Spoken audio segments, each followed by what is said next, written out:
if Russiagate was the beginning of it, now we're in a different phase, and things have accelerated dramatically.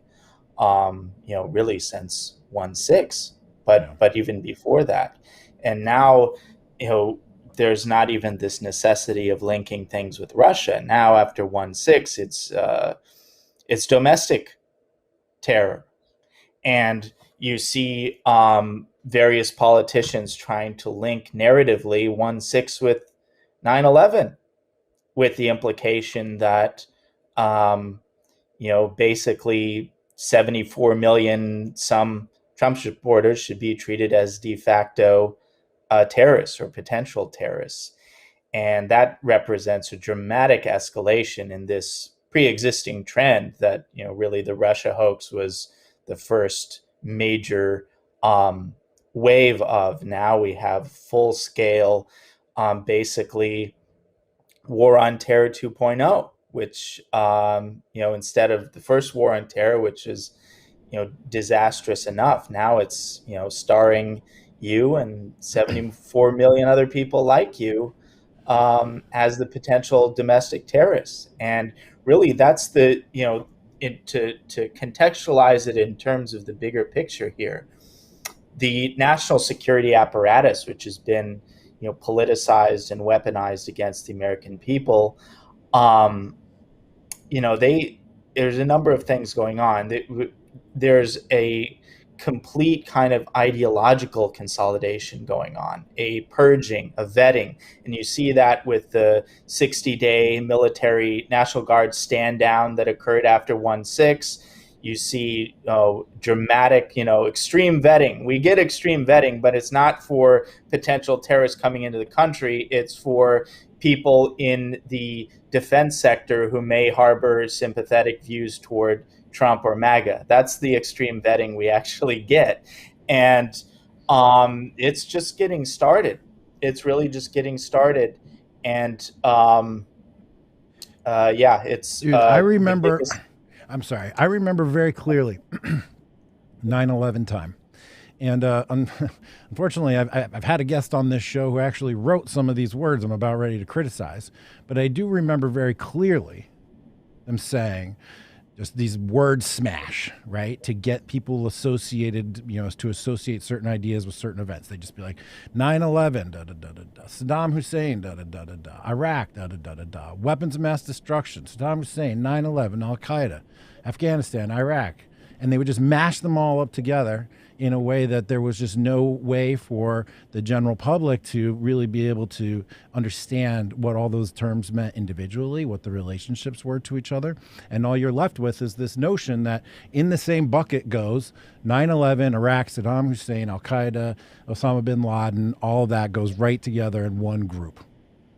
And that was very powerful. It was very convincing, and it was enough for us to send hundreds of thousands of troops over to the Middle East, occupy a foreign country, have millions of people die afterwards, destroy everything. That's how powerful those words are. And just standing in front of the American people and doing that word smash. We're seeing the word smash happen now.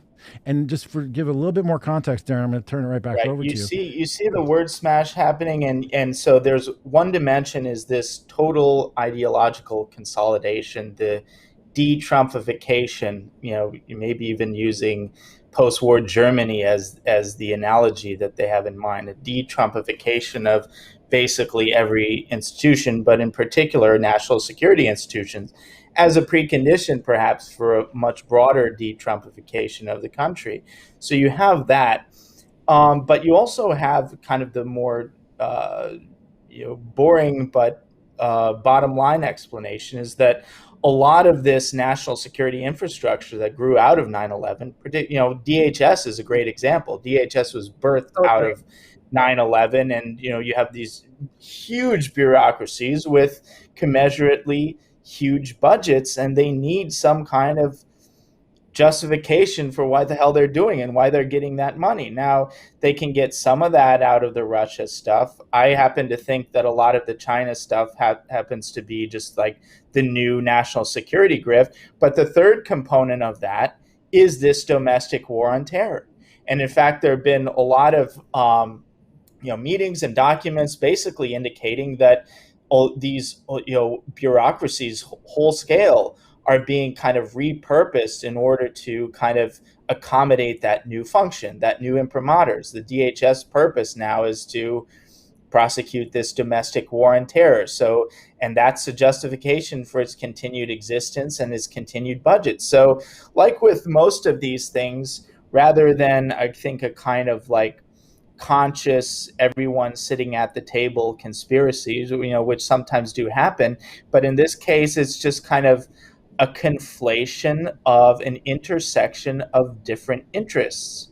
And Totally. one of those interests is the financial interests of these institutions to justify these continued budgets, and that's aligned with the kind of the political dimension of basically absolute full scale ideological consolidation. It's a remarkable thing to see, and it's actually astonishing to see how quickly things have moved in that direction just in the past, like just this year. Really, it's amazing, and I don't think it's going to slow down really. I think you're right. It's really quick. It's scary because basically it makes you think what we might have made a really big mistake in kind of constantly being like, we don't want any more forever wars, because at least when we had the forever wars, they were aiming their budgets and their programs and their obsession with destruction and spending money elsewhere. Now they can't, they've got peace in the Middle East, so they got to come after us. So now we've really fucked up that one. But that may have been a massive mistake. But anyways, what you're saying is totally true. The mashup of words is absolutely happening again. And remember, back in the 9/11 mashup, what word was never used, which is crazy considering that most people forget that Osama bin Laden was a Saudi. So that was never one of the terms. But yeah, it's the exact people that created the Iraq War are the same people that are pushing this and are creating this domestic enemy fantasy. So, but yeah, anyway, that carry on, but that's absolutely what's happening. It's terrifying to me. I remember watching that all happen and play out, and now there's another element to this, and I'm going to come back to you in a second, Darren, to talk about Sick Nick and January 6th, because that's all part of this. But we have now been occupied in Iraq for 2 decades. We have a generation of warfighters who only know being an occupying force and dealing with counterinsurgents, right? Dealing with insurgents, rather, within their occupying territory. Well, what do we have here in the United States? I feel like we are living in an occupied territory.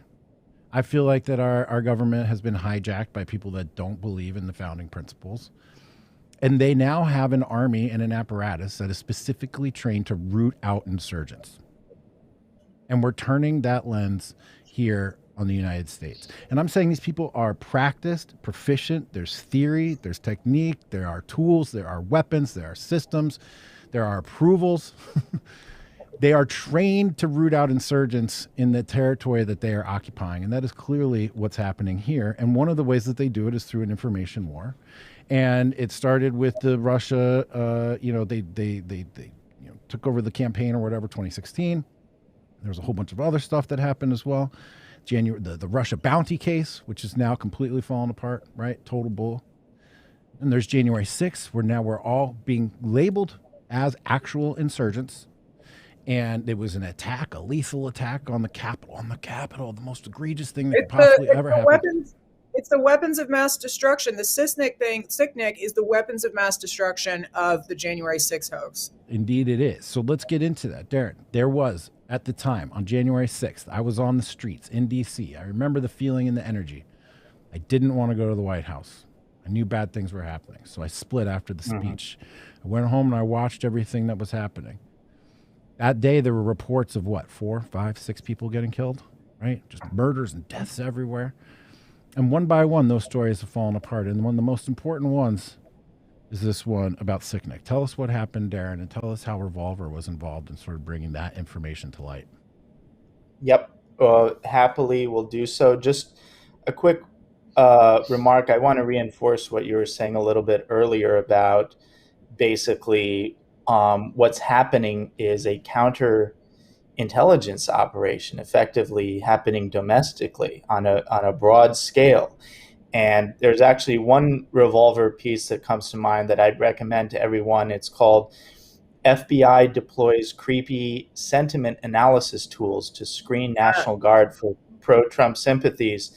And it gets into this story, which is interesting in its own right, but toward the end, it develops this concept of, what originally we had American counterintelligence. Now we have what I'd call counter-American intelligence. And you see a lot of the key players in this are actually counter-intelligence operatives. And, you see them pop up in a number of these political controversies.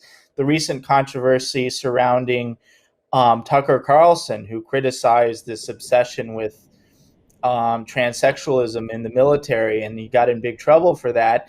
And all of these official military accounts were jumping in the fray. You had, a ton of counterintelligence people in there, counterintelligence people from the FBI. So there are a number of people named in this piece that really underscore the weaponization of this specific discipline of intelligence as part of this broader weaponization of the national security state against MAGA, against Trump supporters. But at this stage, it's not even like Trump supporters just a convenient proxy. It's really against anyone who objects to this now popular term, the globalist American empire. Anyone who objects to the agenda, even on the left, people like Greenwald, people like the guys at the gray zone, they're in the same boat, at least with respect to this specific division, and they're all in the scopes of the censors and the counterintelligence operation. So that's kind of, I think, some important context. As for the Sicknick thing in 1-6, it's amazing and it's very important. And I really, the stakes are very high. So I have to kind of choose, pick what I say carefully, because it's now in a domain that can get very dangerous. So I'm trying to be careful about it. Not that, I think I'm going to get Terrence Yeekied. I hope not. But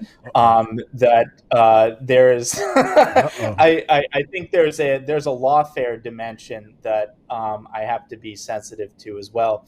So but just in terms of the bare bones of the Sicknick case is, the original Revolver.News story that exploded.